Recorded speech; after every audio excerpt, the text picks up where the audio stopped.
I'm Bob Miller. I'm an MCL director and chair of MCL's Marine Conservation League's Climate Action Working Group. As I've said in the past, the mission of Marine Conservation League is to preserve, protect, and enhance the natural assets of Marin in a changing environment. And nothing is changing the environment faster than climate change. So the purpose of Marine Conservation League's Climate Action Working Group is to accelerate greenhouse gas emissions reduction and carbon removal from the atmosphere. And we support innovative technologies and policies that do exactly that. And two other Marin Conservation League issue committees, Parks and Open Space, Land Use, Transportation, and Water, deal with preparing for climate change and adapting to it. This is a free event. Most of our events are, and we can do that because of the contributions of members. So if you're not already a member, please join at marineconservationleague.org. And today we're going to hear from Bill Carney, who's a leader of Sustainable San Rafael and secretary of the Marin Climate Action Network. And we'll hear from Jody Timms from 350.org. And Bill will talk about the Marin Climate Action Network. Jody will talk about Marin's climate commissions. And in a moment, I'm going to turn things over to Greg Thompson, who'll be the moderator for the part of the meeting with Bill and Jody. But first, some housekeeping for folks on Zoom. As always, keep yourself on mute, put questions in chat. If we can call on you to talk, then great. But at least the questions will be in chat. Know that we're recording the meeting, and we typically put the recordings on our YouTube channel.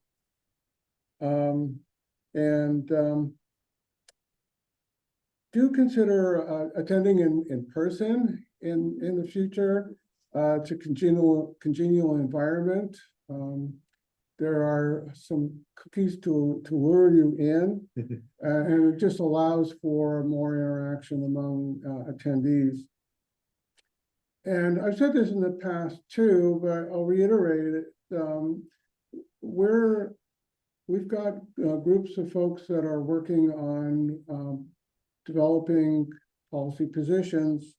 And if you're interested in developing and advocating for innovative positions that accelerate greenhouse gas emissions reduction, then please contact me. And so I'm going to, so now for my promised introduction of Greg Thompson. Greg is a good friend of Marin Conservation League. He's the founder of Green Solutions and Technologies, which advances distributed energy resources, microgrids, and virtual power plants at the community level. And he's currently working to scale local clean energy resources at a countywide level as part of a climate-based fellowship capstone project. And Greg served for 6 years on the Sausalito Sustainability Commission, and most recently as chair. So with that, I'm going to pass the baton to Greg.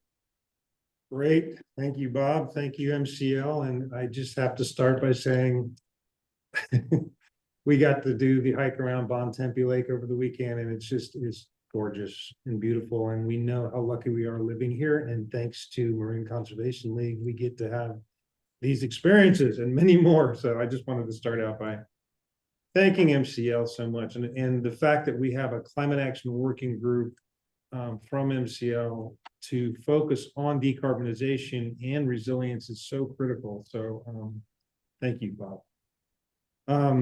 So we're going to have, as Bob mentioned, we're going to have Bill Carney walk through where we are with Marin Can, and then Jody will go through the collaboration of commissions on sustainability.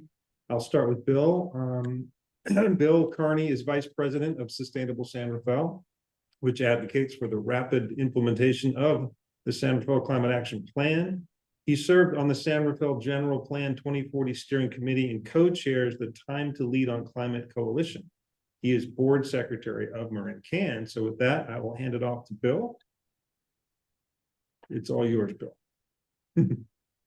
Okay, thanks very much, Greg and Bob. It's great to be here.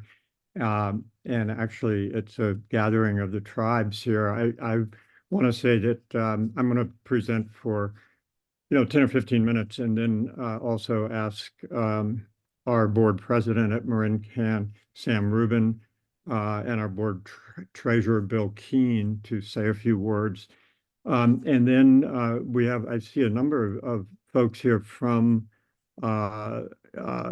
the key climate solutions that I'm going to be talking about, and hope that they will be able to join in during the discussion and Q&A, so you can get some of their perspectives as well. And I'll mention who they are when I get to the end of my lead off here. So with that, and moving right along here, I'm going to share screen and turn this magically into a slideshow. Is that visible to everybody? Yes. Yep. Okay.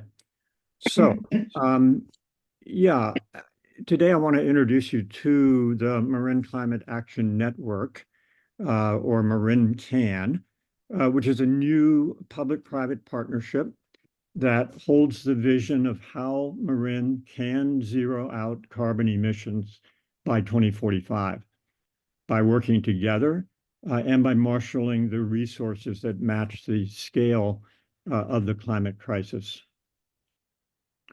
So we're feeling the urgency and the speed of the climate crisis intensify each year. Globally, 2023 was the hottest year ever recorded, and so far 2024 is even hotter. The oceans critically are warming, bleaching coral reefs, melting ice caps, and driving sea level rise. Meanwhile, the greenhouse gas emissions causing climate change also reached a new global high in 2023. We're feeling the impacts here in Marin.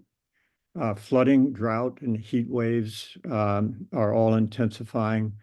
San Rafael and Marin City are among the most vulnerable localities to sea level rise in the entire Bay Area.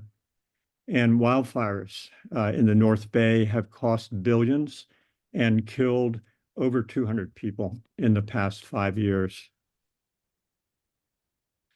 But Marin can dramatically reduce greenhouse gases and its impacts. We have the resources and the political will. Marin is an environmental leader. We've protected large amounts of open space from the headlands to Point Reyes.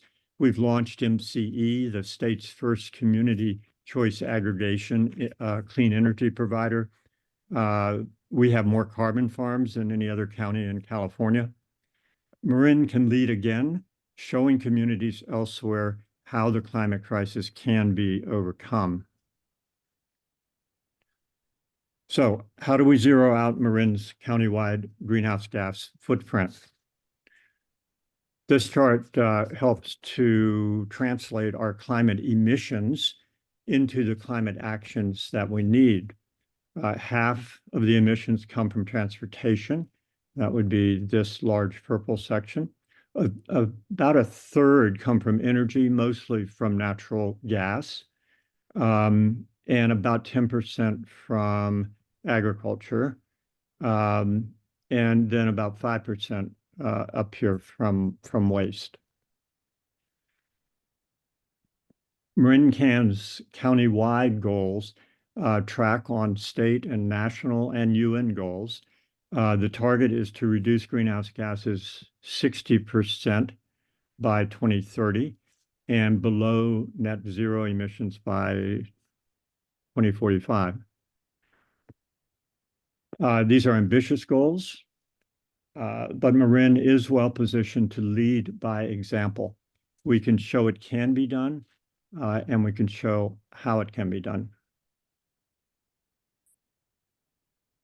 The Marin Can process began with about 150 people working over 2 years to identify key climate solutions in the 6 focus areas that could get us to net zero emissions and to climate preparedness. These are renewable energy, transportation, buildings and infrastructure, local food and food waste, carbon sequestration, and climate resilient communities. Most of the key climate solutions that were identified are already up and running, and you'll recognize their logos here. And with county support, Marin Can has assisted them in raising about $2 million to scale up and speed up their efforts. With continued robust support, these climate solutions can reduce greenhouse gas emissions in the county by 60% by 2030 and below net zero by 2045. So this chart shows a bit of the detail of reaching these goals. Starting with this column with the metric tons, showing the metric tons of greenhouse gas emissions for each slice of that earlier pie chart. So down here, the areas and the solutions identified. The chart then projects targeted reductions through 2030. That would be what happened to my cursor. There it is, 2030, and then on through 2045. And then with increased sequestration, which would be down in this line, we offset the remaining emissions are offset so that we end up with about 250,000 tons of, we end up moving below zero by about 250,000 tons by 2045. So that's an overview. And then in addition to greenhouse gas reductions, these key climate solutions can also yield significant increases in preparation for climate impacts. And just to name a couple here, for instance, EVs can also provide vehicle-to-home electricity during power outages, and electric heat pumps can, in buildings, can also provide cooling during extreme heat events. So frontline communities are suffering first and worst from climate impacts, while actually producing the least greenhouse gas emissions. So because climate change and equity are so interconnected, a key part of Marin Can's work is to strengthen diversity and inclusion among climate organizations, with an emphasis on listening to the needs of Marin's environmental justice communities and empowering community-based decision-making. Here are some of the main roadblocks, roadblocks that are slowing down Marin's progress towards meeting its climate goals in the diminishing time that we have left to get the job done. So funding is top of that list, doesn't match the scale of the crisis. Policy remains fragmented. Efforts lack coordination overall. Outreach is not reaching the whole community. Equity is largely left out, and there's a lack of unifying vision. So Marin Can is working to overcome these roadblocks by bringing together Marin's climate solutions with the robust funding, the supportive policy, the clear messaging, the inclusive collaboration, and the bold vision needed to zero out greenhouse gas by 2045. In short, we aspire to be the shared hub of climate action in Marin. And we're seeking the resources needed to support Marin's key climate solutions by providing those solutions with financial assistance, with strengthened or increased collaboration, with effective messaging, with strengthened equity, supportive policy, and a bold climate vision. Here's the initial annual funding necessary for Marin Can to reach these ambitious climate goals. It's about 500,000 for the core organization and about 1.5 million as a starting point for funding support of the climate solutions themselves. This budget translates into the structure of public-private partnership with an emphasis on providing development assistance and communications and equity assistance, and with a board of directors that is consists half of public officials and staff and half of citizens. Marin Can has put forth the vision of how Marin can zero out its greenhouse gas emissions and prepare for intensifying climate impacts if we're willing to commit the resources necessary to match the scale of the crisis we face. We welcome whatever contributions you can make to that mission. So thanks, and please let us know how you would like to be involved. And now I want to ask our President, Sam Rubin, and our Treasurer, Bill Keene, to add a few thoughts about some of the challenges and possibilities for Marin Can from their perspective. And let me just say, Sam is a sort of a serial entrepreneur and investor with a focus on climate tech. And a degree from Presidio Graduate School in Sustainable Management. And Bill Keene served for many years as General Manager of Sonoma County Agricultural Preservation and Open Space District. And he's now Principal Consultant of Climate Equity Solutions, which is a firm that he founded. So I'm going to stop sharing and ask Sam to lead off, and then Bill. Great. Thank you so much, Bill, and thank you for sharing that wonderful overview of what we're doing in Marin Can and kind of the background of having come out of Drawdown Marin and started as a county program before during spinning out into an independent nonprofit, which happened amidst the pandemic. And so that was one of the challenges that we faced was initially a bit of loss of momentum from the drawdown efforts going into the Marin Can efforts.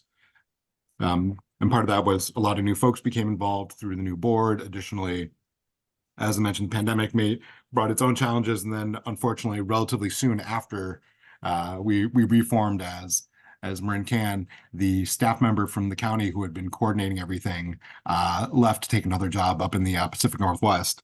And so we went from having a full-time staff member who had, for the county, who had been a part of the whole process and really led a lot of that and led the development of the initial board very early in our existence, stepping away and being replaced by consultants from the county who were absolutely phenomenal, but didn't have that same grounding in where things had been. And so I think that was one of our biggest initial challenges because that caused us to lose a lot of momentum and a lot of institutional knowledge that we had. And so we really spent the first couple of years rebuilding that and rebuilding with the new board our understanding of what we want Marin Can to be.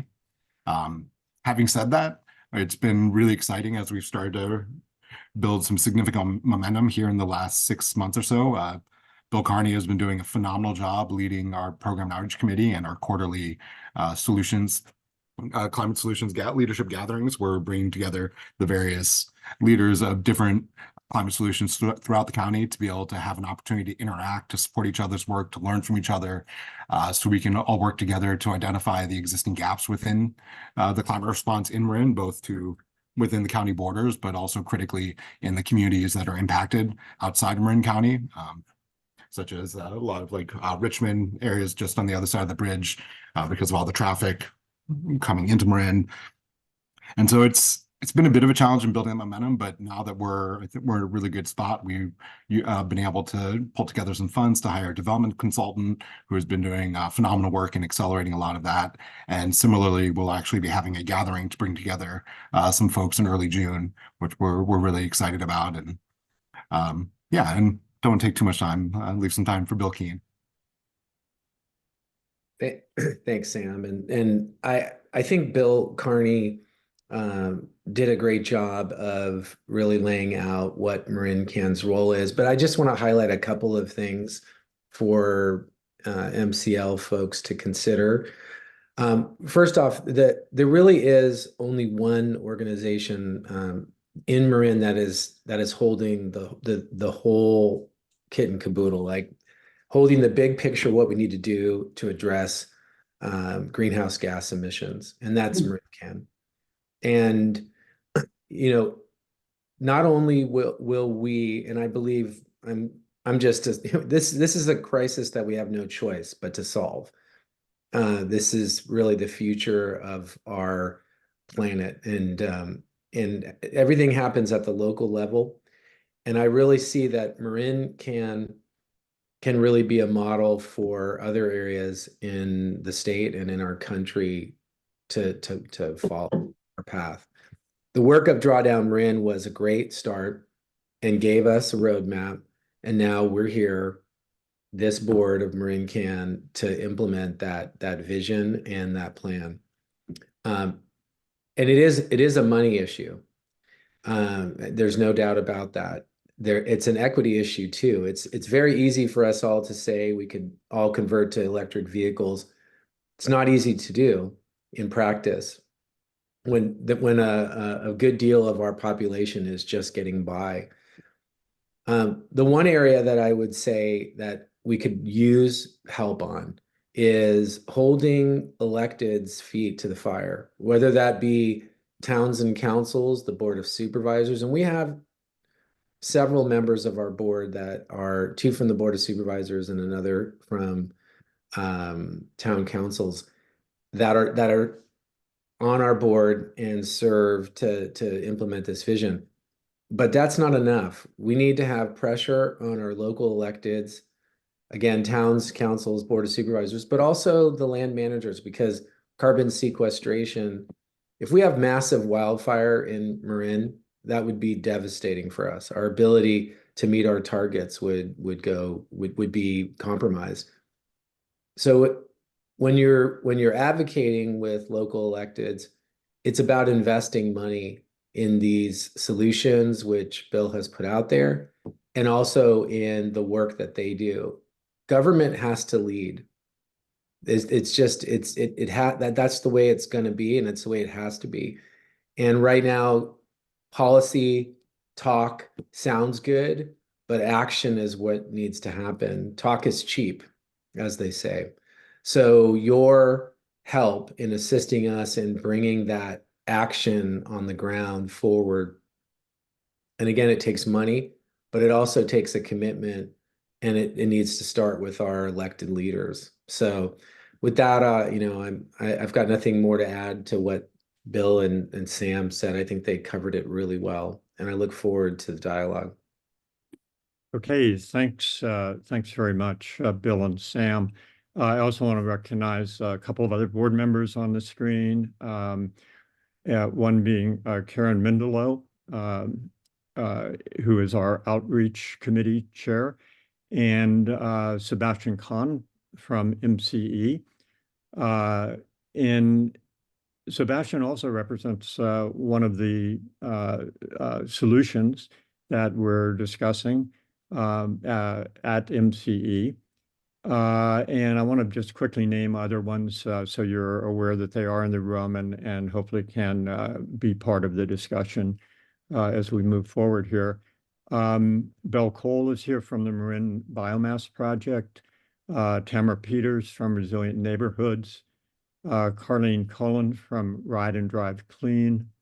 Corey Bidoff from the San Rafael Canal Resilience effort. And Bruce Ackerman from the Fairfax microgrid pilot. And a couple of our ag groups were not able to make it at a conflict this morning. I also want to recognize finally in the room at MCL is Leslie Alden, who in some ways was the generator of this whole idea back when she was working for the county. So I just wanted to acknowledge her presence and hopefully she can join in the discussion during the Q&A section as well. So with that, let's see. I'll turn it over, I think, directly to Jody, Greg, if that's okay. Yeah, great. Thank you, Bill and Sam and everyone. And we'll turn it over to Jody. So Jody Timms has been volunteering actively in local government for 12 years in the town of Fairfax. She currently chairs their Climate Action Committee. She's also a co-founding member of 350 Marin and chairs their summer college internship program and their Advocating for Climate Leadership campaign. So we'll turn it over to Jody, and Jody can help with the need for more collaboration. Thank you so much, Greg. I have a couple of remarks, Kathleen, and then we'll start my slideshow. So thank you very much for helping me this morning. So I just want to say good morning, and I'm really glad to be here. I am primarily wearing my chair of the Fairfax Climate Action Committee hat today, but also as a community organizer with 350 Marin. I'm super motivated to build solidarity in Marin between government and the community and the nonprofit, the public-private sectors. So like all of you, I feel really strongly that we need to inspire each other. We need to educate ourselves. We need to build community as broadly as we can to expedite the action really to address the climate crisis. So if you would like to share slide 1, and just going to briefly here mention that I've got just a couple of slides. I want to tell you a little bit about who we are and how we came to be, the structure of our meetings, but most importantly, some of the topics that we frequently discuss. But you can see here the description that I wrote up of who we are. So because groups use both climate action and sustainability in their titles, we are kind of the Marin CAS, which I've gone to just calling us the collaborative because it's easier. So we're an informal network open to 1 to 2 community members or volunteers per municipality. Some of us, we need to not have a quorum present. So that would be 3 people. So it's limited to up to 2. Since we're not a Brown Act committee, we're just meeting casually. So these are folks who all serve on existing government committees or commissions. And then, of course, there are additional climate leaders from nonprofits and from communities that don't have a formal structure. But all of us are really focusing and dedicated on government action, local government action on behalf of climate change. So next slide. Our history, we also, of course, grew out of Drawdown Marin. Alex Portashaver, who was the consultant for the 2 years. Just before she left, she began holding monthly meetings of the chairs of the various government committees. And when she left, I said that, you know, I'd be happy to facilitate and step in and pull us together monthly. So those meetings began in the fall of 2021. So we're coming up on 3 years. The collaborative, there are 5 formal government entities. So you can see Corte Madera, Fairfax, Novato, San Anselmo, and Sausalito all have committees or commissions. So 2 use the title Sustainability Commission. 1 group uses Climate Action Commission, and then 2 of us use the title of Climate Action Committees. So we also have a representative at our meetings from the county sustainability team. It's usually Dana Armanino. When she's not available, Brian Reyes has been able to step in. She is the only staff person who comes to our meetings, but she plays a really invaluable role, no doubt about that. When she is always able to give us an update at the very beginning of the meeting, what's happening within the county, and then some of the countywide initiatives that the county, the supervisors and all are taking a broader scope of. So that's always great to hear. And then if we have the various community leaders and nonprofit leaders who are in attendance as well. So moving on to slide 3, just a little bit about our meetings. Again, they're monthly, they're just an hour long. We don't typically have guest speakers, but we were recently joined at 2 of our last meetings by Supervisors Mary Sackett and Eric Lucan. They are the committee, they are the Board of Supervisors subcommittee on the county's climate action plan. So they work in conversation with the staff at the county. The county does not have an advisory council or commission like our local like 5 of our local governments. It's something some of us have advocated for, but they have a lot of commissions. We understand that, but we think, some of us think climate should be one of the very top ones because of the enormity of the issues that we're facing on that front. But after, so we have had these 2 speakers recently, and they're going to continue to come and keep us updated, because if you are a community member on unincorporated property or land in the county, you don't exactly have direct access to and can provide advice to the supervisors. You can work through them, but they don't have a group yet. So, but in the meetings, otherwise we go round robin, basically hear from whoever's there in terms of what's, well, as I say, we start with Dana and she gives us that overview and update. And then the various committee members who are there tell us about what's going on, what work they're up to, and then other folks as well. If we have time, we might get into a specific discussion about an item, a specific topic. But very often those items come up as we are presenting, and then there's just announcements and upcoming events. So next slide. So this is kind of, the tofu and green beans instead of the meat and potatoes as we move away from meat to the degree we can. I listed stakeholders here because first, in part because all of us who are on these committees are managing this sort of delicate dance between electeds and staff, ourselves as volunteers, and then the community at large.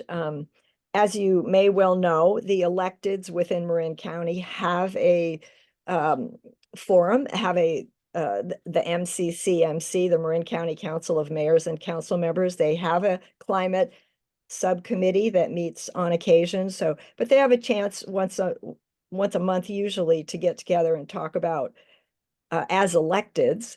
And then the staff across the county have the Marin Climate and Energy Partnership, MCEP, which meets also once a month.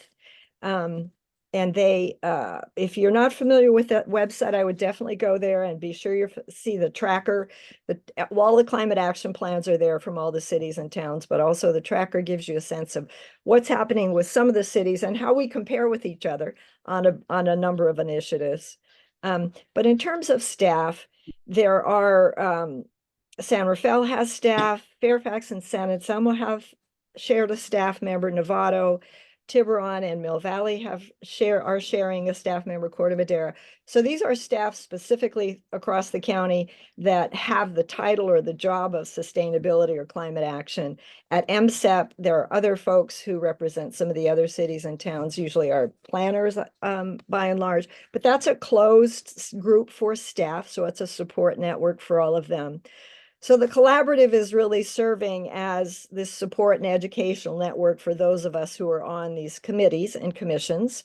Most of those groups have somewhere between 5 and 9 appointed members. And many of them have a youth member. Many of them have a staff member attend the meetings and a community liaison as well. And the mandate of all of those groups, essentially is to advise their councils on the group's recommendations and strategies for implementing the climate action plan. And the climate action plans all overall have the goal of decreasing measurable greenhouse gas emissions. We all get an annual inventory that Christine O'Rourke does for us so that the cities and towns can be informed of our progress or lack thereof when it comes to actually measurable emissions. And then we have the community, of course, and you know how Marin is. All the communities feel like they're a little unique. We have our own cultures and a diversity of opinions within those groups, within our cities and towns that's important to represent. But the climate action plan strategies and the implementation challenges, this is where we focus a good amount of our time.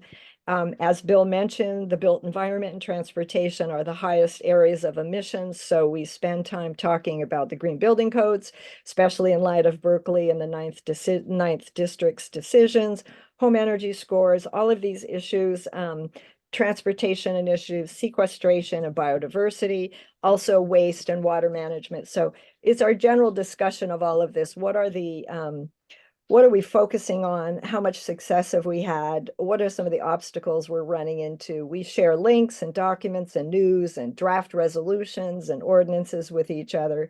So it's been a rich environment of being able to network and share all of this. We also often spend a good amount of time talking about outreach and communication. That is a significant area of focus of most of the government entities. We are working with town staff and with the community on keeping the website up to date, newsletters, social media, organizing events and local activities. And then finally, the annual action planning. The climate action plans do technically require that all the committees have an annual plan. Some of us do that more formally than others, but we're also, of course, talking about short-term goals and budgeting issues, what we can get accomplished or not.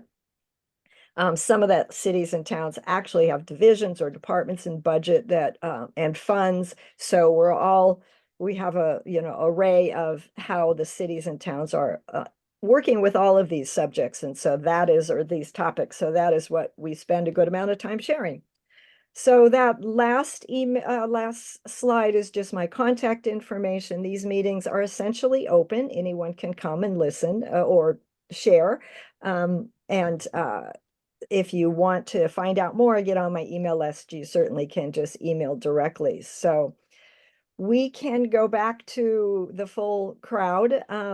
We have I've asked 3 different government leaders to speak for a couple of minutes, 2-3 minutes or so.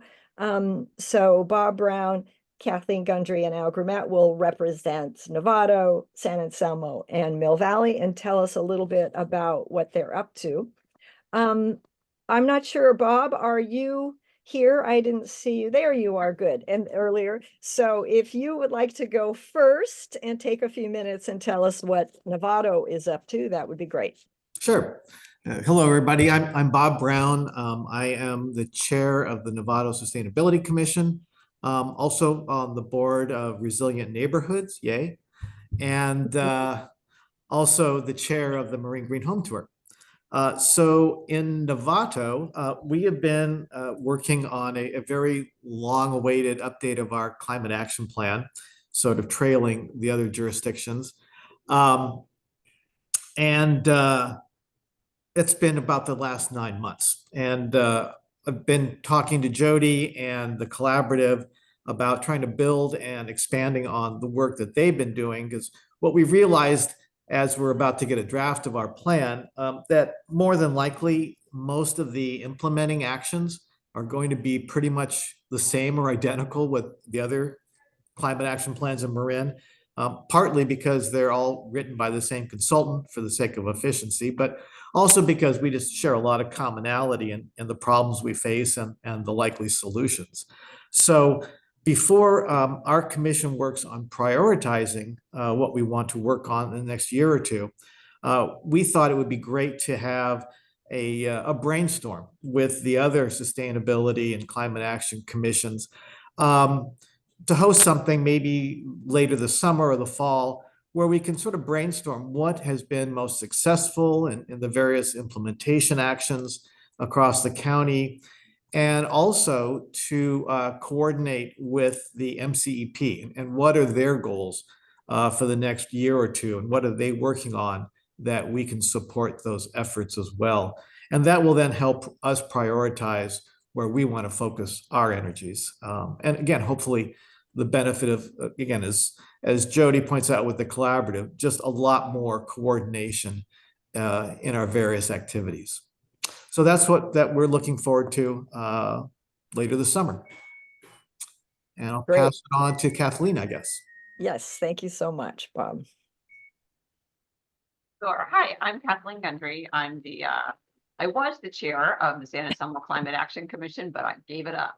So I've stayed on the commission, but I've been happy to help mentor a couple of other members into the chair position. So the Climate Action Commission in San Anselmo has grown to 11 members from a former small size. I think they started out at 7, and then we were 9, and then we were 11. We have 2 new commissioners. It's a very active commission, and we partner heavily actually with the town of Fairfax. We've shared a climate action coordinator with them, and we've gotten a lot of things done. We are advisory to the council, but we also work very closely with the town staff. We develop close working relationships with public works and planning, and the communication arm of town staff. We've had a lot of successes on the town council ordinance front, the legislative front, the policy front, with foodware ordinance and adoption of the county model green building code. We've banned expansion or new gas stations, and we've banned gas powered landscape equipment. We've also had, because of our close working relationship with town staff, we've also been able to make progress in improving municipal operations, such as they're putting in a new heat pump, HVAC system for town hall.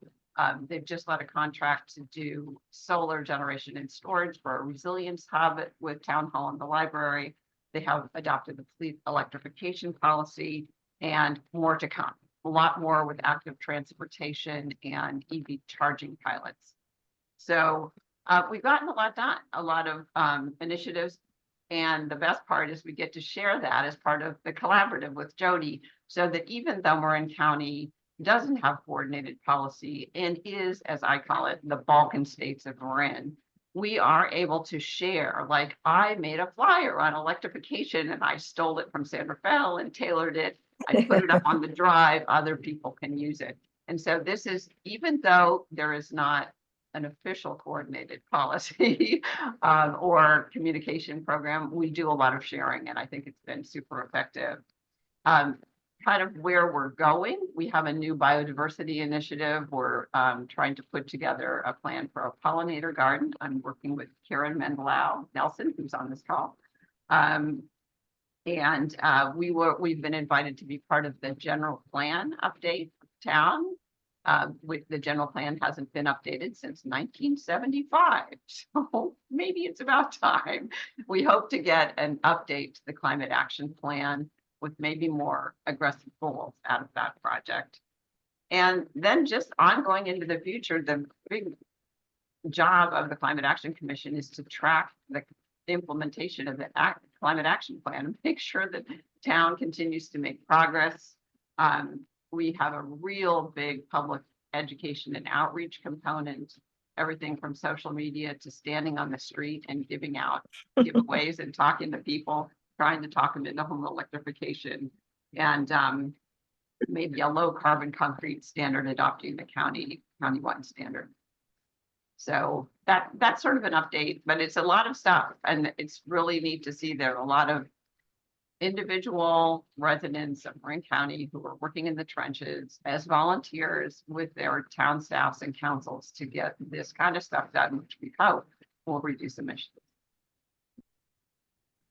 Great. Thank you so much, Kathleen. Yeah, it's been really a great especially these last 2 years when we had a shared staff member. I think it was helpful for him as well, for all of us for our two towns to be working much more closely together and collaborating a lot. And he's left in February, so the recruitment is underway. We're missing having that more direct communication somewhat with our town staffs, but it's that'll be filled, we hope, at some point soon. So let me now go on to Al for Mill Valley.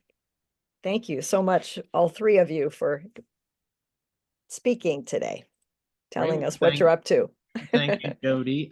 So I'm Al Grimet. I'm co-chair of Sustainable Mill Valley. I was also the vice chair of Mill Valley's Climate Action Plan Task Force. And we were tasked with updating the Climate Action Plan beginning in 2022. And due to some unforeseen delays from the housing element, it was most recently adopted earlier this month by the city. And so one of the great things to come out of that process was that we wound up with a shared sustainability coordinator, Grace Ledwith, who works with Mill Valley and Tiburon. And so ensuring that staff in the city is in a position where they can focus on implementation has been a critical piece of an effective approach to implementing the Climate Action Plan. We don't have a formal commission in Mill Valley. We keep keeping things a little more informal, more of a friends of the Climate Action Plan approach. And that's working okay. One of the trade-offs is you don't get regularly scheduled reporting and accountability sessions with the city, but you have more flexibility in how you go about your business and include other members of the community with expertise. And I view my role as primarily supporting the implementation of the Climate Action Plan by bringing community resources, expertise, insights from other jurisdictions, and helping the city identify bottlenecks in implementation, which really wind up being the key to moving things forward, is understanding where things are getting locked up. We have a very well-intentioned council and group of staff members in our city. And so it's really just about helping support them with resources. When we were developing our climate action plan, it was very useful to consult with the collaborative. I interviewed Jody, I interviewed Kathleen Gundry and Sue Saunders from San Anselmo. I interviewed Greg Thompson and Mark Palmer from Sausalito. I recorded those sessions and then went back and watched them, and really just trying to get insight as to how their commissions worked with the city and with staff, including their coordinator. What were some of the trade-offs in how they went about their business, and I think getting insights on how to work effectively within government and tapping into their experience and expertise in those respects. The other thing to note about the collaborative is that all of us wear multiple hats in the community. I'm involved in a lot of environmental groups, as are others in the collaborative. And a recent example can highlight how that can be valuable. While going through our climate action plan, which as was noted earlier, is a template that's used for most jurisdictions in Marin, you notice that there are longer term research projects that staff, sustainability coordinators, they simply don't have time to take on that type of resource, that type of research project. And so I reached out to Jody and we discussed opportunities for 350 Marin and their internship program to take on some of those research opportunities and put out white papers that cities and towns could then consult as they thought about policy initiatives. So I think it's really valuable that the collaborative has folks who are involved in lots of different groups and lots of different capacities, because it builds a lot of capability and expertise that we can collectively draw upon to support our cities and towns in implementation. And we do have to apply a constant amount of pressure in the system to keep things moving, because there are always other priorities and things that weren't on the work plan that pop up. And so having an organized set of folks who are all working towards the same set of goals helps keep us all focused and gives us ideas and energy to keep things moving. Great. Thank you so much, Al. Yeah, it's very interesting to me at these meetings to just listen to what everybody's up to and how they're moving and how they're making things happen. I'm not going to share too much at all about Fairfax at the moment because I want to get us onto the Q&A, but I do want to acknowledge Bruce, who's here today. He's our liaison to our meeting and a great climate champion for our town. And though at least initially, before we got started here, I saw some other members who are pretty regular at our meeting. Greg used to be, but now I guess Mike Palmer will be, Mark Palmer, excuse me, will be our main contact for Sausalito. But Bill Carney is generally there, the Mullers, David and Robin I know are here, and others of you most likely. But I'm happy to turn things back to you, Greg, and we can get into the Q&A about both entities, the Marin Cast, Marin Can, and see what folks want to know about and hear from about. Great. Thank you, Jody. Thanks, everyone. And, you know, our collaboration is so critical as we are all discussing this. And so we're going to get into the Q&A. And I just want to have one example where in Sausalito, we were able to take the, 10-year-old climate action plan and totally update it and put it into our general plan. And a big thanks out to Corey for San Rafael's plan, because that was the basis for us having it be comprehensive and as detailed as we needed it. So that's an example of good collaboration and how this needs to go forward and how it needs to accelerate and be coordinated. So like, for example, right now I'm working on a climate-based fellowship program to figure out how to do countywide decarbonization much better than the way it's done now. So I'm working through that. And so we'll go into Q&A, and we're going to start actually with Bob. Bob has the kickoff question for us. Yeah, I have a couple of questions about Marin Can. And Jody gave us a really good description of what the Marin Community Action and Sustainability Collaborative, or Marin Collaborative, is doing, and it would be helpful to understand, well, what is Marin Can doing, including its meetings. A very different question has to do with Marin Can budget. As I understand it, Bill, you presented a budget that is aspirational, the one that that Marin Can would like to have, not the actual one. What is the budget now, and what have been the obstacles to obtaining public funding for Marin Can? And tied to that, what's the value-added proposition that you put forward to jurisdictions saying, here's the unique value-added that we have, this is why it deserves funding, this is why you should fund us, and then why aren't the jurisdictions coming up with the kind of funding that you think is necessary?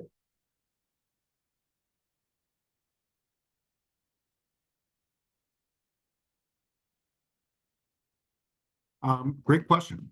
There's a lot to unpack there.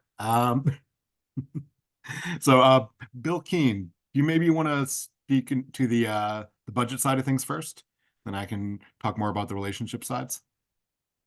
Yeah. Well, in terms of budget, I think Bill put out what we need for our 2-year cycle. I would point out that we currently do have a grant application in with the Marin Community Foundation that would help cover a good portion of our staffing needs for the next 2 years.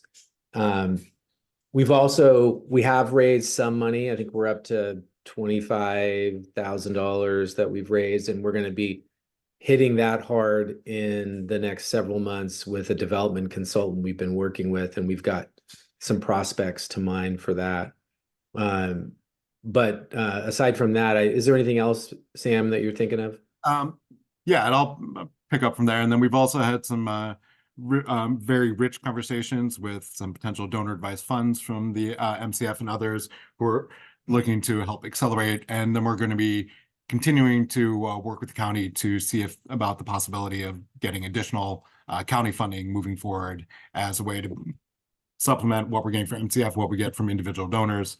And so a lot of the work right now is ramping up to achieve that budget to be able to maximize our impact. And so in doing that, it's really about continuing to build those relationships and deepen and have conversations like this where we're sharing our vision for really serving as that helping as a critical hub for climate action within the community in order to help move things forward, because obviously we have so many great organizations that are doing wonderful work, such as MCL, such as the CAC and others. And so there's a real space to bring them together and to really maximize that, because as Bill Carney noted earlier, we're running out of time to really make the change we need. And so for those who are interested in donating, we have just recently revamped the webpage and donations. So if you go to the Marin Can webpage here, let me actually pull that up and I can share it here as well. But we're really excited about deepening those relationships and leveraging potential funds from MCF in order to get additional funds from the community to really maximize. And then, because one of the critical pieces there is not just the funding for ourselves for the staffing, but that staffing adds capacity to the entire community. Because our vision really is to help support smaller organizations who are out there who may not have the resources to be able to go after grants, particularly, or go after other funding, and to be able to support them in those efforts. Particularly communities that are working directly with priority communities across Marin and the surrounding region that are impacted by our efforts. Not sure we got to everything in your question, but I hope we got to at least most of it. Well, if I may, so what's the pushback that you're getting from jurisdictions when you ask them for money? Are they saying, well, we don't have the money? Many jurisdictions were pretty flush during COVID, and there is more money around due to the Inflation Reduction Act. But are they saying we don't have the money, we don't have the staff time,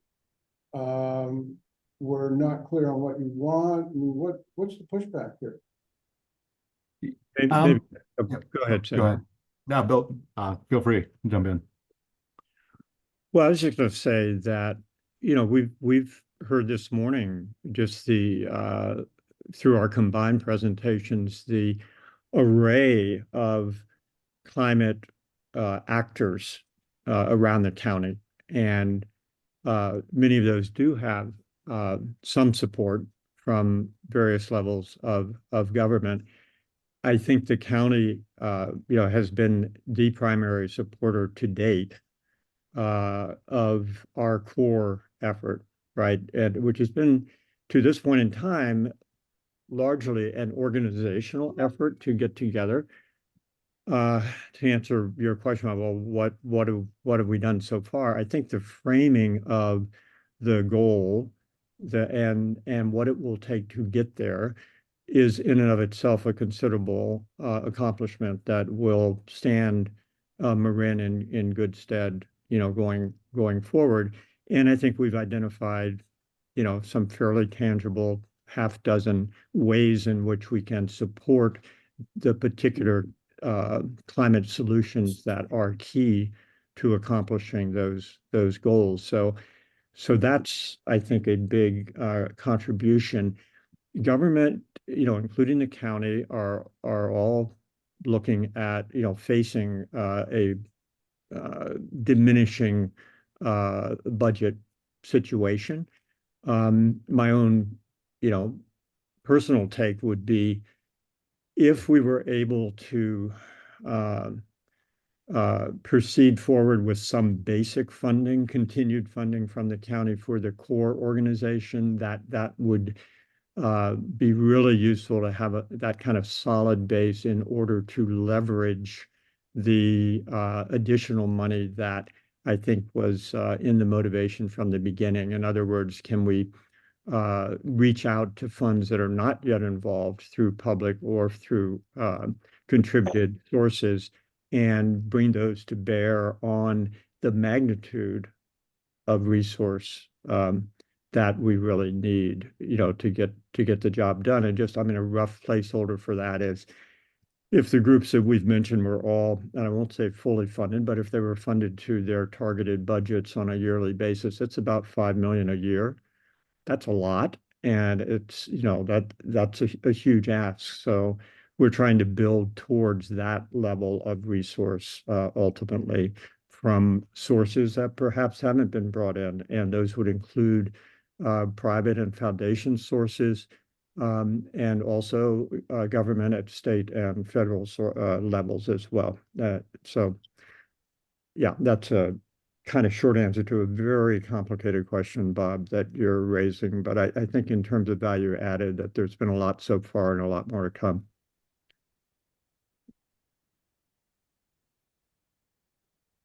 Okay,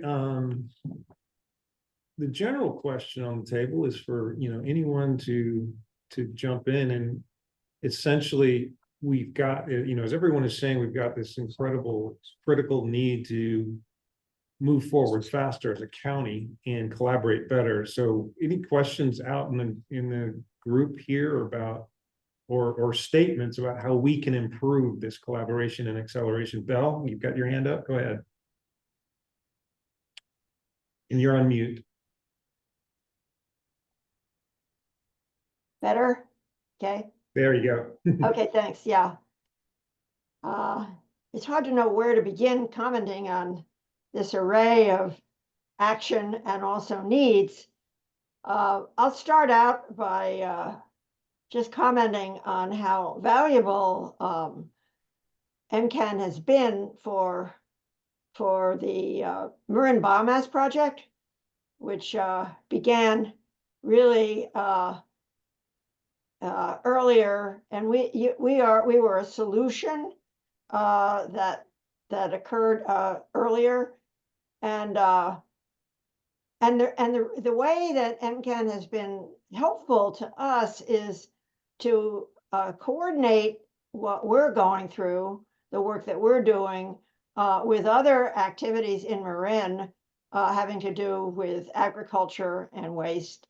And that has been valuable to us because our job is to see that the result of we received a grant of $500,000 from the OPR, and I think that the reason we actually were successful in getting it is that the organization prior to you had invested in us in terms of support, and therefore we were in a good shape with a valuable study that the state liked, and they went ahead and supported it. Now we're halfway through the project, and we are looking at the results of what the consultants are coming up with, and we are going to need probably additional funding as we implement the recommendations.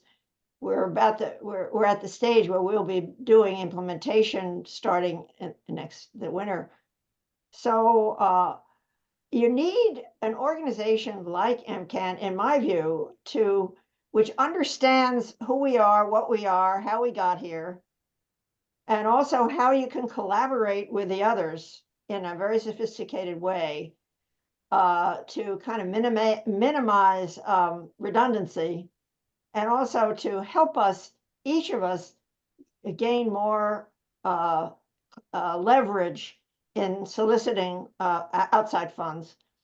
And so that's one thing.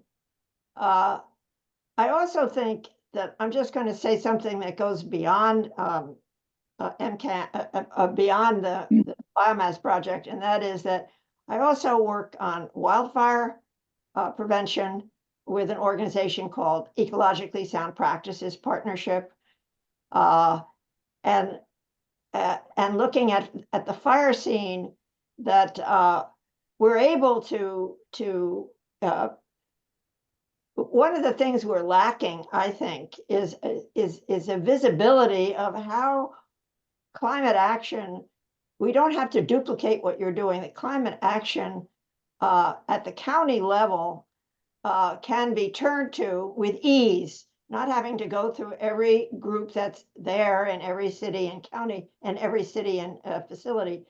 So I look at what MCAN can do is unifying what is happening throughout the county, putting a lot of pressure on the Board of Supervisors in a constructive way, which they can do, and also tying it in with what's happening at the state level and what's happening at the national level. There's just so much going on, and it seems to me you need a central body that is, it can provide that kind of support, information, and also strategies for how to take advantage of it and how to move it forward. And I'll last say that right now we're in a critical bind with respect to this election coming up. And it's absolutely crucially important that climate be a central issue. And nationally, not clear. On the state level, not clear. Maybe yes, maybe no. But certainly in Marin, it should be. And I think it can be done at each local level, but I actually think that I myself turn to Marin Can to help us do this, to help us with outreach, to help us understand where our opportunities are. And so that's my view. Okay, we've got a couple of hands raised. We'll go to Jody next. If you have a question, please raise your hand and then read out your question. If you put it in chat, go ahead and raise your hand and read it out. Jody, go ahead. Yeah, I just wanted to quickly throw in something kind of concrete here. And I don't know what role Marin Can might take in this, but in terms of the collaborative, some of you may know that 8 of the cities, including the county, were just recently awarded funding through MTC for planning for the electrification of all of our municipal fleets. So that's something I think that the collaborative is going to be looking at to some degree. What is every town going to be doing with that money to the degree we can find out, and seeing if there's ways we can be supportive to each other and to the county. So I just wanted to mention that as kind of a on the ground place where there is funding at the moment, which I would imagine a lot of the staff organized or discussed through MCEP, Corey might know, but to get that funding in the pocket of all the cities and the county now. So just FYI, point I wanted to bring up. Okay, thank you, Jody. Bruce, you're next. Yes, thank you. Yeah, as I just wanted to comment on the pushback that we're getting from citizens. I'm on the Fairfax Town Council and as Jody said, liaison, and formerly before I was on council, a member of our Climate Action Committee. But on council, where it's just a tough time at this point, and that who knows how long that might continue, because people are just stressed, feeling a lot of financial pressure and not wanting to see our governments spend money on things that aren't directly immediately affecting their situation. But one of the things that is notable is pushback that we're hearing on electrification, which one thing about that is people feeling like with natural gas they can at least cook during a power outage. This seems like kind of a minor point, but it's pretty major to people. And so as one of the endorsed solutions, and I really appreciate that endorsement, the endorsement itself has just been helpful in moving this along, where we have a vision for a microgrid for all of our town buildings in Fairfax. But the beginning of that is something that we hope will actually get installed this year, which is the ability to power one of our buildings, the pavilion, during a power outage with not just a battery-backed solar, but also one that will connect with an electric vehicle to bring a lot more power to it. And I just wanted to mention that there's a role, I think, for this collaboration that Marin Can is setting up, because really a lot of the reason to do that is not just, in my mind, is not just our pavilion, but it's to spread the word so that other communities can do similar things, put in these very newly available inverters that will connect with electric vehicles, because we can then share power among different towns. If one town has a power outage, and it may just be a tree falling or something, that the sun is shining and everything is fine everywhere else, but one community is out for a while. West Marin has a lot of power outages like that, where it takes a while to get them fixed. You can drive a car with 60 kilowatt hours of energy in it and help someone keep up and running with that. So that just being able to do tours as these facilities get put in and spread the word so that we can all share that is part of the vision. And that's a perfect role for a collaborative like Marin Can. So thank you all. That's great. Thank you, Bruce. I in my mind is a bunch of countywide solutions for enough local energy assets to enable that kind of resilience. That's great. We have a couple questions in the room here. Go ahead. Yeah. Thanks, Greg. I had a couple of questions, two-part questions, I guess. One is, Bill, I think, mentioned in his Marin Can presentation the need for improved policy, I believe. And I'm wondering if any of the speakers, Bill or Bill, have some examples of where they think existing policies need improvement, either in electrification or in EVs, being the main ones that seem to be moving the needle. And then a second related question, I guess, is for the projects and for the groups that we're talking about here. The renewable energy group within MCL is working with MCE regarding their surplus funds. And one question would be, of the projects you're working on, again, Bill had mentioned the issue of funding. Are there specific areas where either within the climate action plans, Jody, or in other areas that you see local jurisdictions being able to use funds for things like community energy programs? So I apologize, it's a long question, but I appreciate any insights into either of those two issues.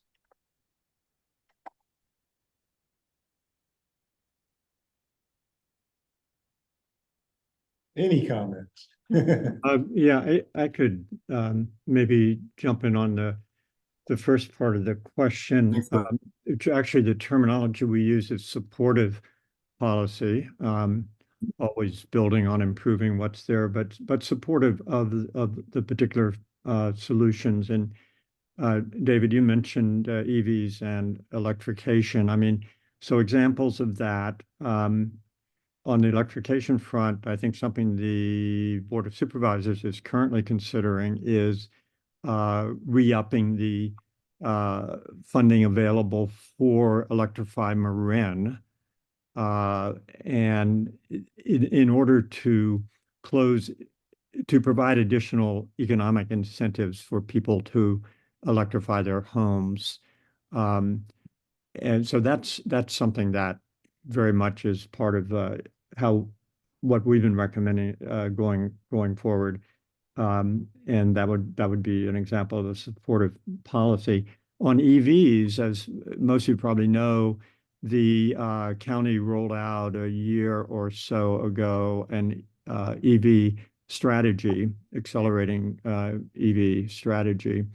And that's, I think a lot of jurisdictions have kind of said, well, yeah, it sounds good. And they've done some things, as Jody was mentioning, but there's a lot more that could be done, and a lot that could be a lot more proactive. And I think that's something that we're advocating for, and will do more of that advocating going forward to get that plan really geared up. And then Jody, I think you had a part of that question was directed at you as well. Yeah, can you remind me? Yeah. Or is there another piece I can Sorry. add? I don't want to I do too apo- much talking, but yeah. The question is, if you could, if you had $10 million and could allocate it into parts Oh. of your climate action plans, where would you put that money? Oh, yeah. Well, we would certainly put as much of it as we possibly could, I think, into supporting electrification, obviously, of homes. It's a big nut to crack.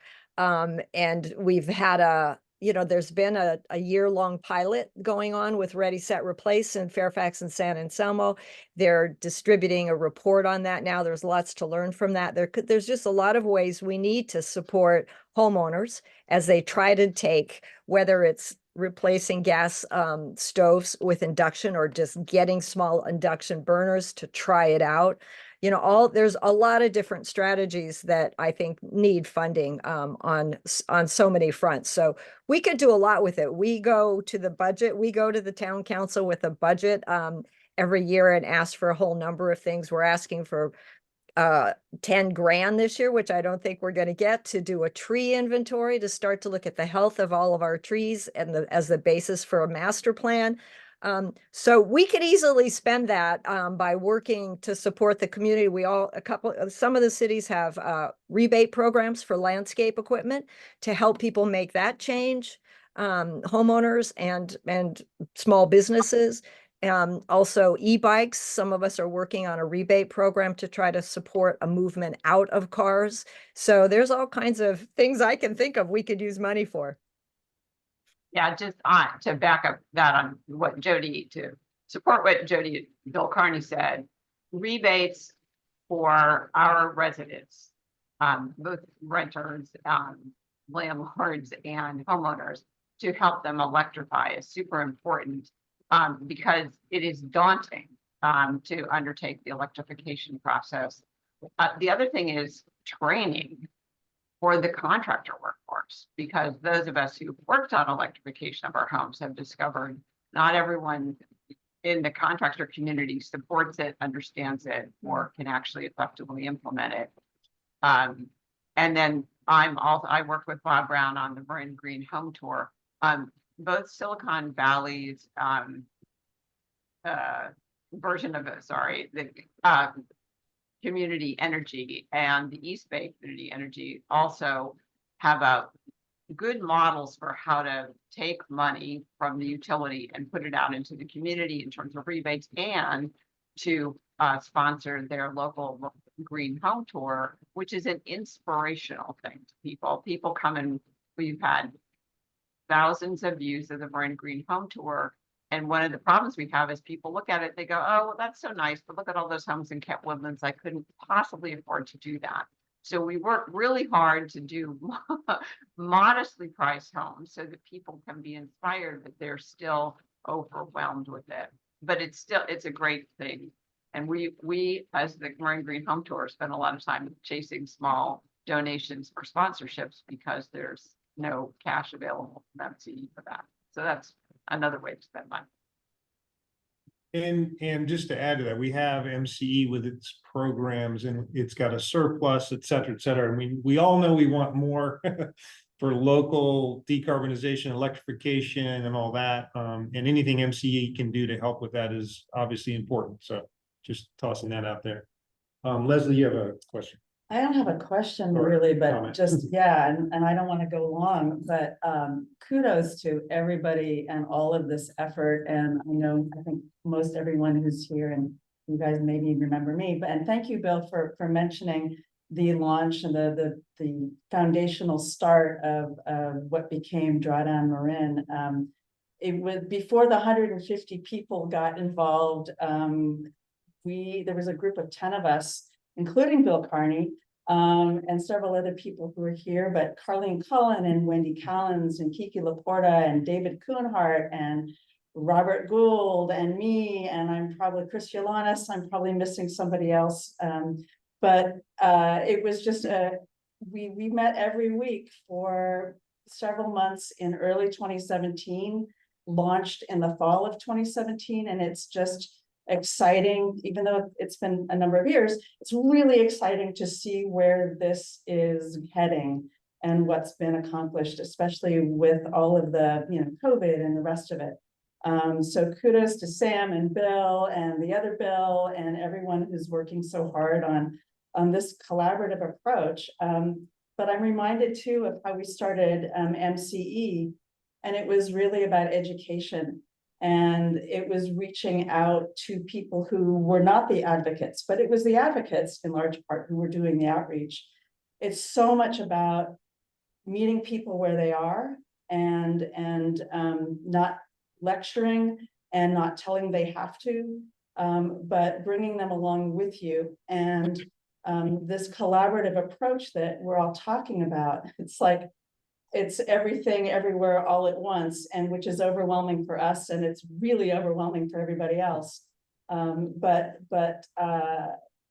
the African proverb, to go fast, go alone, to go fast, go alone. Yeah, to go far, go together, right? But right now we have to do both. We have to go far and fast. This weekend's event.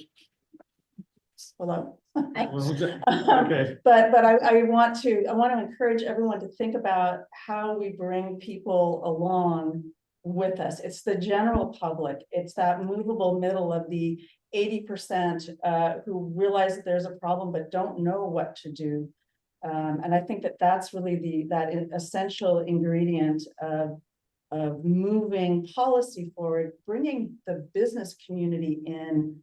So it's not just advocates and government. I think when we were talking about how to start MCAN and what that would look like, originally, it was really this approach of bringing in the general community and business, because that's putting people at the center, and the people being at the center drives your school districts, it drives your city council, it drives your local businesses, all to kind of get on board, so that we're all coming together as opposed to it feeling more prescriptive. Thank you, Leslie. Thank you. All right, Stephen, your hand is up. Go ahead. Please describe the current role of the Marin Community Foundation in climate action work. Well, I can step in, start that off. I'm sure others can add to whatever I have to say.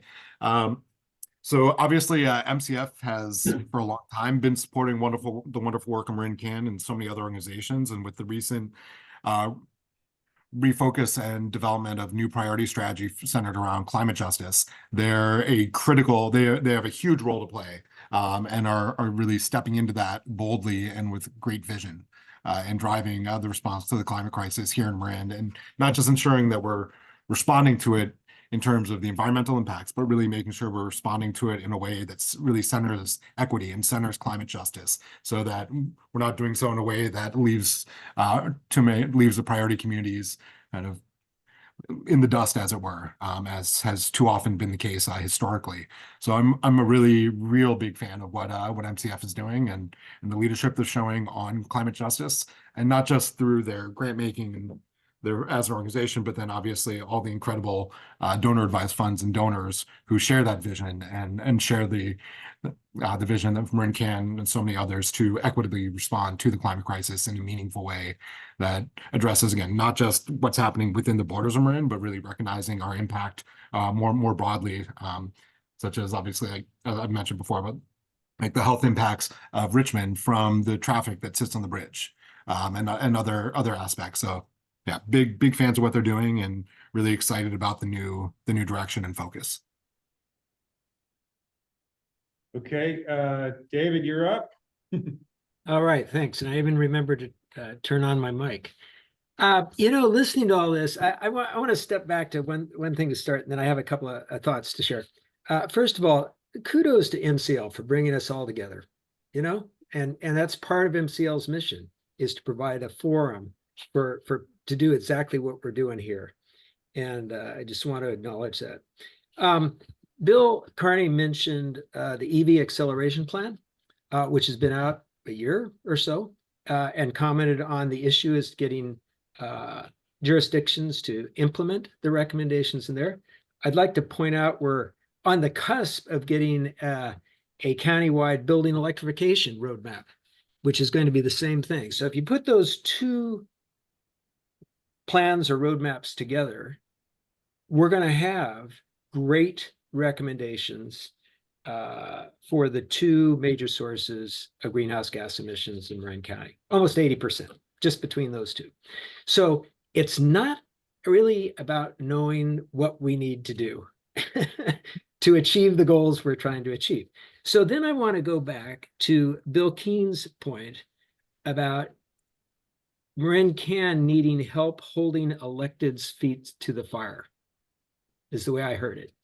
And I think that's where the collaborative comes in, because those are all the community representatives who can hold the elected's feet to the fire. But there's another link that I think we're not exercising quite enough. And that's the link between MCEP and the community. So think about this. What's the primary influence on electeds? We like to think that it's input from the community, but it's mostly recommendations from staff. And I really think there needs to be a stronger link between like the collaborative and MCEP. And we've got that right now with Dana Armanino. We've got a link, but I think we're missing a bet to not have a stronger link between the community advocates and MCEP, and hitting the electeds from both sides, both direct outreach from community members, but also working in a very strong way with the staff, not just at the individual community level, like the committees and commissions already do, but at a countywide level. So just a thought on that. And then I want to make one other point, and I realize this isn't quite a question, but I'll keep this short. Back to the question that was, how would you spend 10 million bucks? I want to point out something that I think is there's an urgency around this that we shouldn't miss. And that is that right now, if you put the numbers together, there's about 10,000 replacements of gas hot water heaters and gas space heaters in Marin County per year, about 10,000 a year. And most of those are going gas for gas. Once the Bay Area Air Quality Management District new rules kick in 27 and 29, you won't be able to buy those anymore. So the conversation of how to get people to replace their gas appliances with electric, we won't have to have it anymore because it's all that's going to be available. That's like 3 years and 5 years away. If I had 10 million bucks, whoever it was that said, really hit the rebates to homeowners to make it right today cheaper to go electric rather than gas, that's the biggest bang for the buck anything could have right now. Because in 3 and 5 years, it's going to be that, at least that portion is going to be taken care of. And whether the funding comes from Marin Community Foundation or MCE, there is a huge opportunity. It's just the 3 to 5 year opportunity here. So just a few thoughts as we're collaborating on our ideas. Yeah, thank you, David.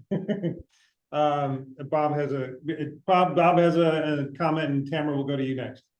Yeah, I've spoken, so Tamara, why don't you go ahead? Okay, I was just going to offer some tips from resilient neighborhoods.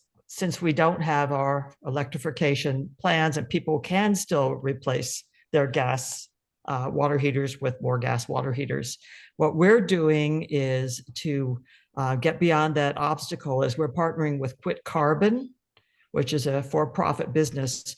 But the hurdle of the complication of how many amps come into your house and all of that is just way over people's heads and they block on it. So we have Quit Carbon come to our meeting on electrification and just give a short pitch. And we let people know, since they're a for-profit business, that that they will be recommending some contractors to them, and that's how they make their money, but you don't have to take them. You should get 3 bids. So we do that. And we found that it really works. It really eases people. Somebody's looking at their whole house and helping them.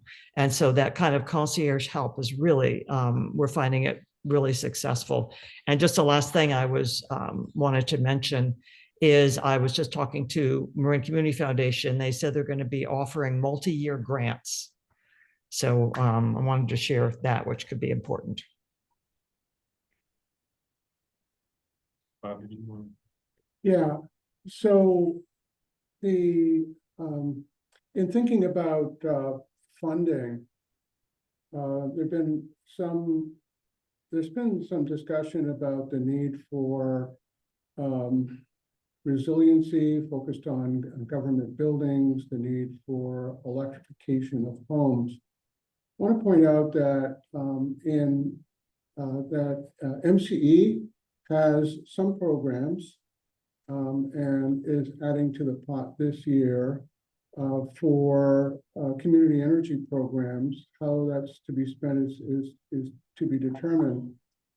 Some of the other consumer choice aggregators in the Bay Area have invested really large dollars, large sums in electrification of homes, especially for lower income households, and solar plus storage on government buildings and to some extent microgrids.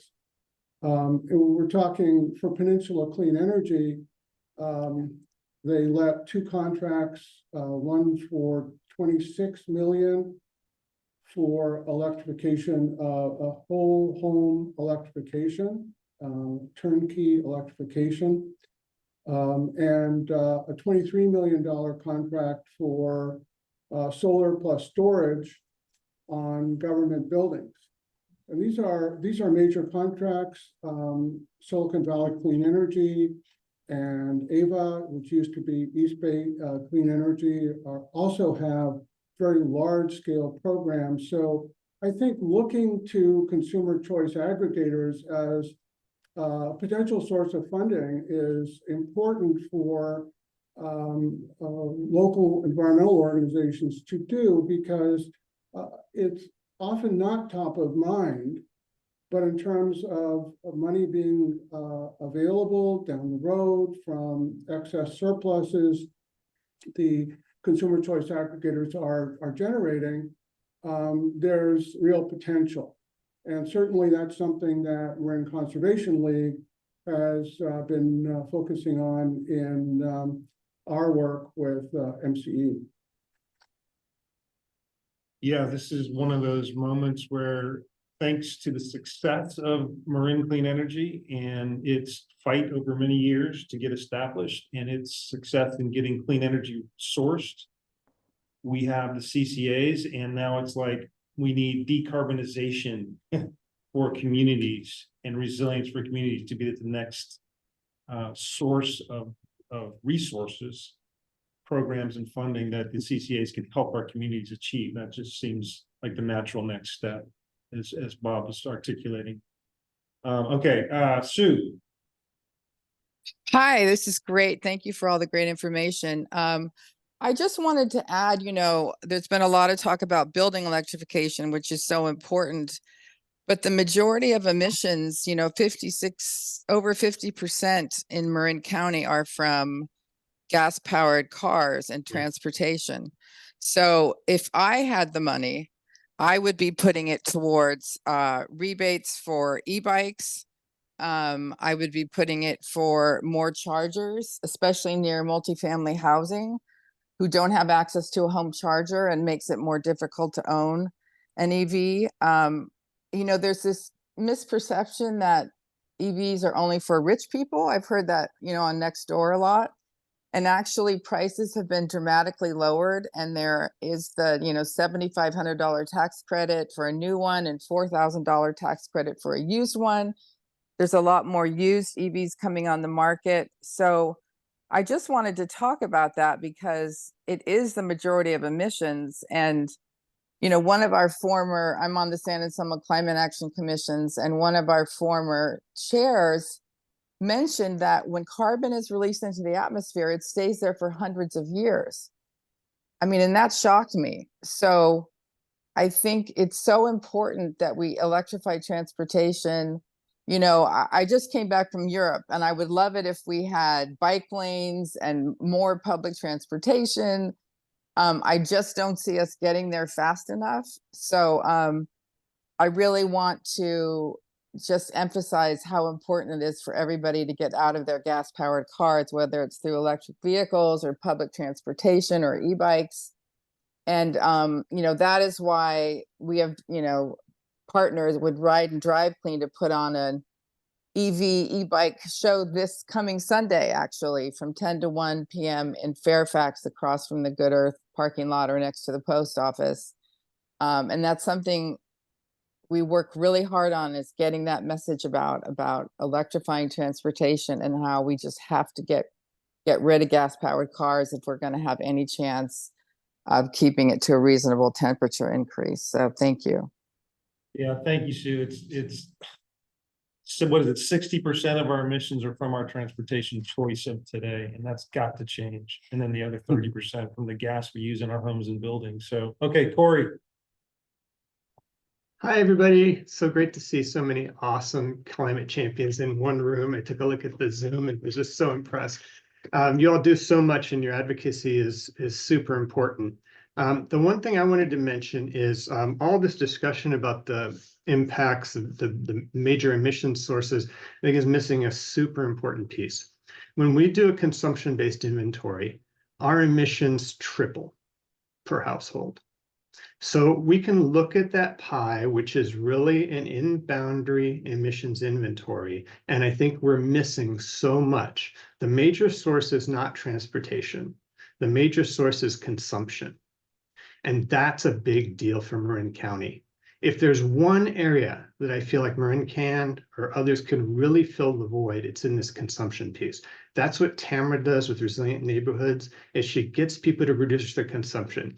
When I look at a family in the Canal neighborhood and their emissions pie, it is tiny. When I look at somebody's house up on the hill, it is ginormous. And that consumption, that's where the real emissions are in Marin County.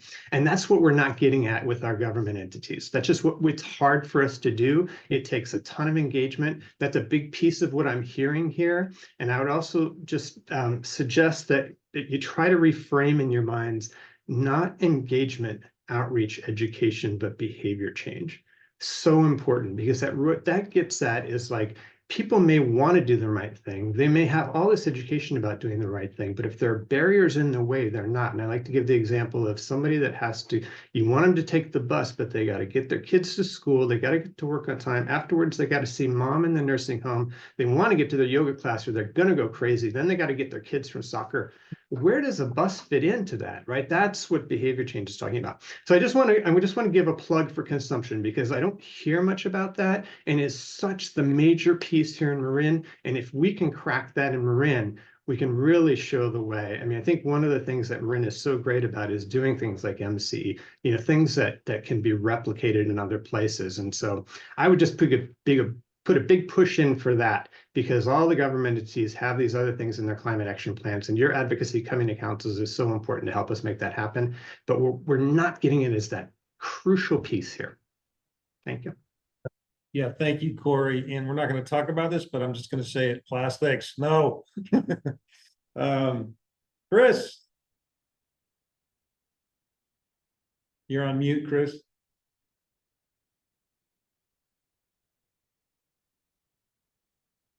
You're still on mute. Here we go. Hi, everybody. go. Great to see everybody. Wanted to suggest something called a climate and support service network. This would be a support network of vendors, communicators, fundraisers, and all to support our 300 climate and environmental nonprofits in Marin. About 5 years ago, I created a database of all our environmental and climate groups. There's over 300 of them. So my question, I think, to Marin Can and the collaborative would be, are there places where we can create a sort of a service network that can be used across our various groups? So candidates come to mind as fundraising, marketing asset creation, workforce development, building owner outreach. So there are a number of things that all of our climate groups can share, as opposed to creating this time and time and time again. So I just wanted to ask maybe Sam and Jody, if that's viable, if that might work.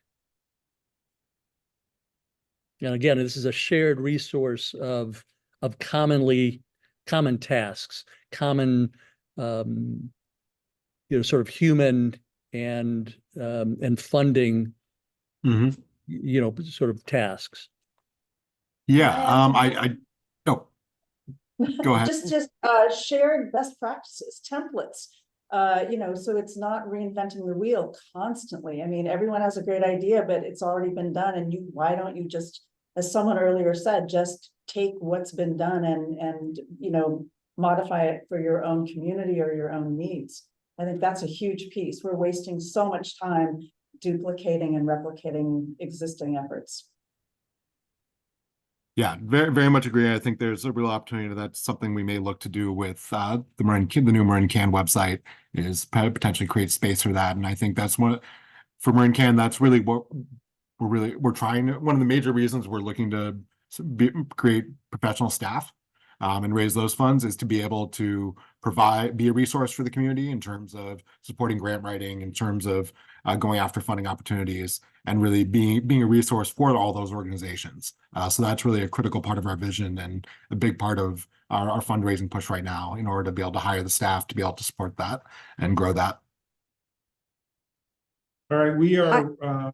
I just want to very quickly say, I appreciate what you said, Chris. I really do think that the business community, vendors, contractors, workforce, we need that group to be connected better, and that those resources communicated to all of us who are trying to find people to refer people to all the time. So I just want to make that quick appreciation and say, yeah, we need those. We need the workforce built. We need to know good vendors, etc. So great question and comment. And we got to wrap up, right? Yeah, we're wrapping up this part, and Bob, you want to just go on to the next? Well, first, what I want to do is say thank you to everybody who has participated. I think this has been a very good discussion, a lot of engagement, good back and forth, and so thank you to everybody for participating in this. The next part of the meeting will wrap up with just announcements from different organizations, either very short 2-minute statements on what they're working on, or upcoming events. So there are some usual suspects that go first. So Jody, why don't you go ahead? Yeah, I'll just very quickly share on behalf of 350 Marin's Hat that, again, we have our interns starting. So that's really important work. I feel like we're doing. Ariana, we have 2 other students, Reva, who I believe is who MCL gave their Youth Leadership Award to. She's going to be working with us this summer, and another young woman, Isabella. So we're going to be tapping them into learning what is it like outside of college, what happens on the, when the rubber hits the road. So we're excited about that. Again, the EV car show, May 19th. I just wanted to mention that in Fairfax. Also, the first repair fair, the Fairfax Library, on the 18th. And then also the Fairfax Parade on June 8th. We have a coalition basically called Climate Action Now. If any groups or anybody wants to join us, people can wear different t-shirts or bring different signs, but we're a contingent in the parade and try to have that visibility that we're all working together as much as we can. So thanks very much.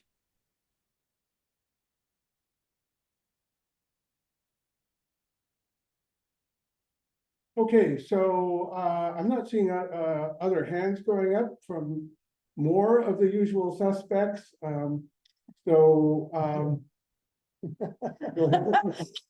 Really quickly, I'm the executive director of Act Now Bay Area, which scaled the original Marin concept we're gonna have a table up at the Mountain Play, all 4 performances. June 2nd, June 8th and 9th, and the 16th. It's Kinky Boots. It's a great show. We're trying to get people back up on the mountain for all the reasons that we love being up on the mountain and supporting the Mountain Play. So do that. Come to the Mountain Play and then stop by our table for Act Now area. Okay, great. And Bill and Belle, both quickly. Yeah, quickly, just on continuing on MarinCan for a moment. This afternoon, we are having a committee meeting focused on outreach, communications, and program. So 4 o'clock, you can get the link on the website, I believe, or just email me. So that's one way we work is on these committees, and those are open to committee membership is open to the general public. So come on down. And we've had really very valuable assistance from folks outside the board on both the program outreach effort, but also the development committee, very importantly. So thanks for that. Belle? Yes. I mentioned it in what I said earlier, but I'm going to repeat that the Ecologically Sound Practices Partnership is a collaborative with the Marin Wildfire Prevention Authority. We have 2 big events coming up that I think will be of interest to you. One is on June 11th, I don't know if you ever heard of the Fire Foundry, which trains recruits from underserved communities. It's a major project that ESP has gotten into. We provide a curriculum and we are teaching them best practices. Anyway, there's going to be a summing up of this year's program, which is quite exciting, and it's happening on June 11th. And all of you, I think, will get a message about it. And then there's a meeting on July 11th too with Daniel Swain, the weatherman from UCLA, who is going to be talking about climate change and weather. And it should be, he is really one of the best in the country. And so I just wanted everyone to know about this. You'll be hearing about it soon. Thanks a lot. Thank you, Belle. Kate?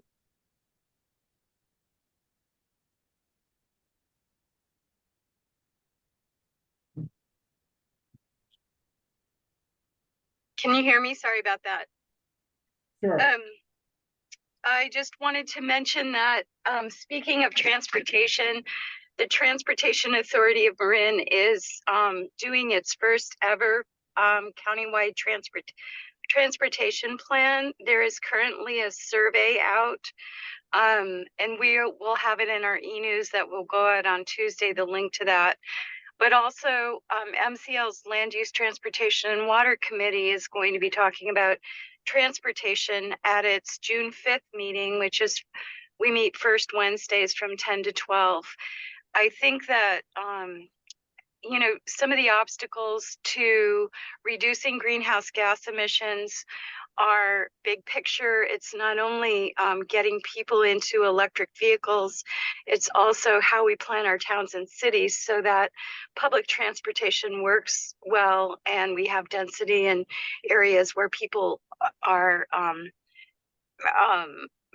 beginning their trips and ending their trips. And also how we support walkable, bikeable communities and safety around that. So we will be looking at all of that as we develop a transportation plan update to MCL's plan. And I think the climate perspective is really important. So I would encourage you first to participate in the survey, which is until May 31st. And also I invite you to attend our Land Use, Transportation, and Water Committee meeting on June 5th at 10 a.m. Thanks. Thank you, Kate. So Tamara, Chris, and David, brief statement.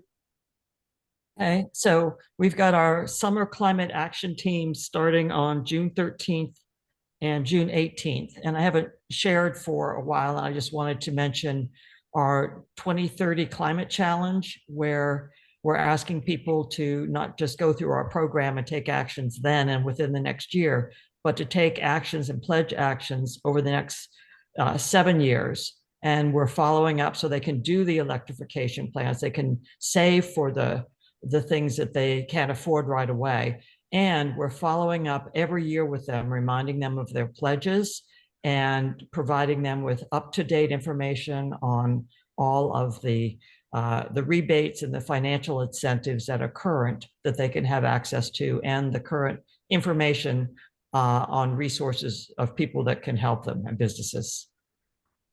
Thank you, Tamara. Chris? Yeah, just wanted to mention to everyone that Rising Sun, the energy provider and service nonprofit, is going to be here in Marin for 2 months. VenturePad is hosting about 10 youth who will be calling on homes for free energy audits. They will go out and provide aerators and LEDs. So it just seems to me like that might be a little bit of an opening, a lead generator for some more serious retrofitting and electrification. So those of you who are targeting home electrification, even EV installs or charger installs, may want to just tap that outreach going on this summer with Rising Sun. So please be in touch with me. I'm also looking for drivers of these youth as they go around the county calling on folks. So any of you who know of a youth that is 18 to 25, driver's license, who would like a good paying job and serving the community, please have them be in touch with me. Thanks. David? Thank you. One of the focus areas of both the Building Electrification Squad and the Electric Vehicle Squad is reaching out to owners of proposed new development to encourage them to go all electric and encourage them to install enhanced EV charging infrastructure. And we recently compiled a list, we think it's pretty complete, of all the currently proposed development in Marin County, and I thought you might be interested to know the number. So this is projects that are either in pre-application, application, or approved.